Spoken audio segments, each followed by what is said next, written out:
Have you noticed that even after doing healing work, there's a part of you that still gets triggered? You do the work, you feel better, you feel clearer, but something doesn't fully resolve. An emotional reaction still shows up, the resistance returns, and now it feels like healing is something that you have to maintain. As you progress, more layers appear, more things to heal, more inner work to manage. Healing work starts to feel less like freedom and more like something you have to keep up with.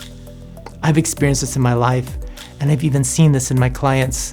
And after over a decade, exploring dozens of healing modalities, I realize why this happens, how healing can turn into coping, and what actually needs to change if you want real freedom instead of constant inner management.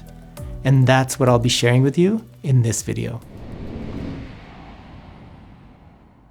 Most healing work is designed to help you feel better, but it may not fully resolve what created the pattern in the first place. It helps your system calm down, it helps emotions settle, it helps you regain balance, and early on, that is essential. But if the emotional pattern isn't fully resolved at the source, your system doesn't let it go completely. It adapts around it. So instead of dissolving the pattern, your system learns to manage it. That's where healing work reaches its limitation and starts functioning as coping. In psychology, this is called adaptive coping. It reduces distress, but it doesn't resolve the underlying pattern. So this is what this looks like. You get triggered, you regulate, you calm down, you gain insight, you understand where it came from, and you feel more centered. But when a similar circumstance appears, the same emotional response returns. It may be quieter and more manageable, but it's still there. And that cycle repeats. If it were truly resolved, it wouldn't need ongoing maintenance, and the reaction would just stop happening. But in this case, the trigger is still there, and the healing work becomes something you rely on to stay stable. That is coping, my friend. And the more growth you pursue, the more often you find yourself needing it. Here's the part that catches almost everyone off guard. The more conscious you become, the harder this problem can get. It usually even shows up after you've already done a lot of healing work and awakened to your inner truth. Why is this? Because awakening expands your awareness. And as awareness increases, your sensitivity increases. You notice more, you feel more. The things that were once hidden underneath all of your masks that you were unaware of, they become obvious. This phenomenon in psychology is referred to as increased interoceptive awareness. This is why you start needing more healing in order to feel free. And this need grows as you progress. Why? Because you naturally step outside your comfort zone. You engage with life in whole new ways and pursue goals that you've never pursued before. Stepping into the unknown activates the part of you that once felt unsafe and brings up whatever hasn't been fully resolved from your past. So when the old emotional patterns surface, you do what you've learned to do. You do healing work, you process, you regulate, and that works up to a point. But if the source of the pattern hasn't been resolved, the same emotions keep returning. As awareness increases and growth continues, more and more energy goes into managing your inner state just to stay regulated. This is where it can feel confusing. You've done the work, you're more conscious than ever, and yet you feel resistance. You feel more challenged moving forward. This is the moment when healing stops feeling like freedom and starts feeling like it's never ending. Here's the trap that many people don't realize they're in. You heal, you feel better, you feel clearer. Then another layer shows up, so you heal again. At first, this feels like progress, but over time, a pattern forms. The more aware you become, the more you get trained into noticing what still doesn't feel resolved inside. Your awareness starts to prioritize the search for the unresolved, and healing work becomes your go-to every time something comes up, because that's what you've learned to do. Underneath this, for many people, there's a subtle sense of, I'm not ready yet, especially after awakening. Because when you look back at your past and see how much of your life was shaped by wounds that you didn't understand at the time, you start to believe that if you don't heal this fully, it might repeat the same mistakes that you experienced in the past. So you keep healing, not to live more fully now, but to prepare for how you want to live someday. You postpone your new goals and vision until after you've healed. Without realizing it, healing starts to replace living. Healing becomes the focus, the work, the place where your energy goes. But healing isn't meant to replace life. Healing expands your awareness, your capacity and understanding so you can actually live life more fully. When that balance is lost, life gets postponed. You're caught in a loop where healing is happening, but you never, ever feel complete. So what actually heals old patterns at the source? Across neuroscience, trauma research, and psychology, the same conclusion keeps showing up. Lasting healing doesn't happen through a shift of understanding and emotional regulations alone. It happens when three conditions are present at the same time. First, your system has to experience safety.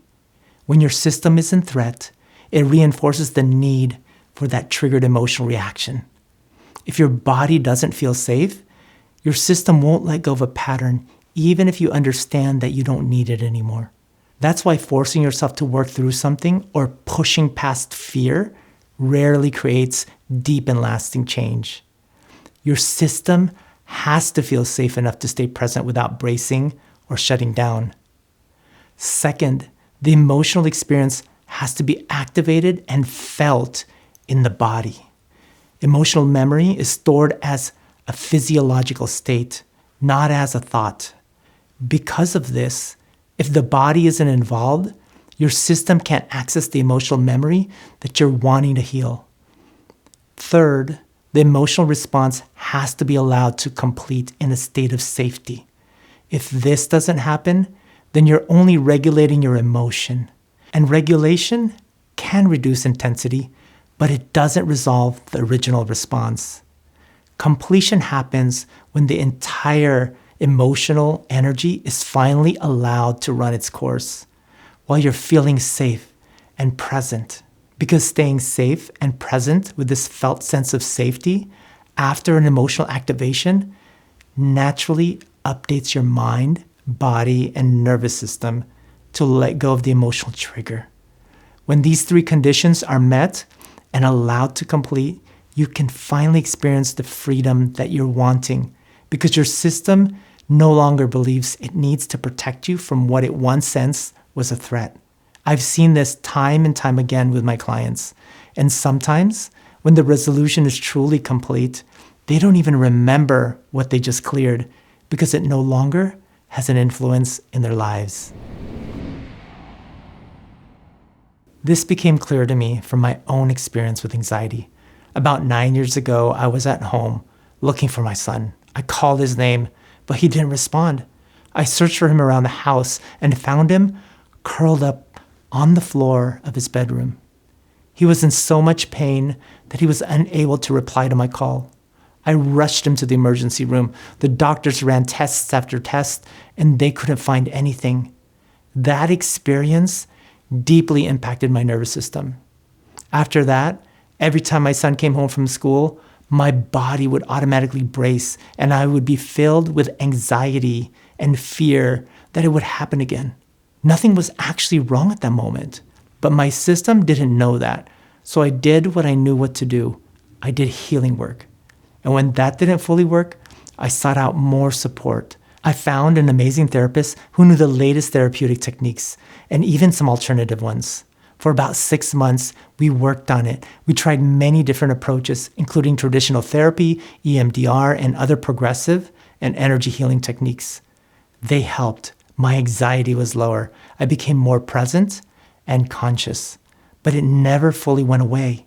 There was still this subtle but present anxiety that would trigger every time he came back home from school. I wasn't satisfied with this, so I set out to find what would actually resolve it.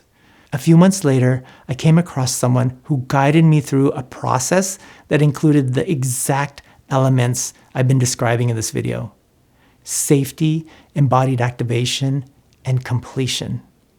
And in a single session, the anxiety resolved. This time, completely. After that, my son would come home from school and my body stayed calm, without worry, without fear. That experience changed everything for me. Not only did it work, but it showed me what real resolution actually feels like. And this is why I went on to be trained and certified in this approach, and why I've spent many years refining how to apply this in real life. In this video, you'll learn that healing work often helps you to manage emotional patterns, but it doesn't always fully resolve them.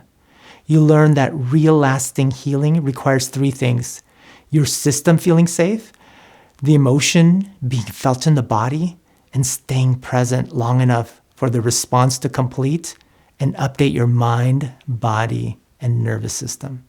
So now that you understand the deeper dynamics of how your emotional system actually works, the next step is learning how to work with this in a grounded, practical way. In the next video, I'm sharing a full masterclass where I'll walk you through how to work with your system directly to release emotional resistance and experience real internal change. If this video helped you to understand your emotions and why healing work alone hasn't always translated into true freedom, the masterclass takes us into real-world application. And if this conversation supported you, liking the video helps it reach others who are also on a healing journey. Remember, when healing no longer feels like freedom, it's an invitation to finally let it go through safety, presence, and completion.